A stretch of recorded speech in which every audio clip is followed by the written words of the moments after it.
ઉભારો મિત્રો, આ વિડીયો તમારી જોડે આયા ને એટલે તમે કિસ્મત વાળા કહેવા મિત્રો. તો સૌ પહેલા તો મારી માના દર્શન કરી લો એકવાર. મિત્રો દર્શન થઈ ગયા ને તો મિત્રો જતા જતા એક કોમેન્ટમાં જય સધીમાં લખજો અને તમારા જે પણ ઓળતા હોય ને એ મારી માના પારે મૂકજો. એટલે તમારા 24 કલાક તો શું 24 મિનિટ પણ નહીં થવા દે.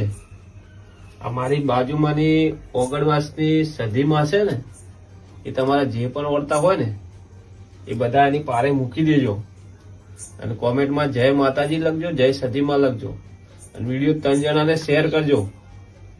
એટલે તમારા કામ છે 24 કલાક તો શું પણ 24 મિનિટમાં ના થઈ જાય ને તો મારી આ બાજુમાંની ઓગણવાસની સધીમાં ના કહેવાય હો.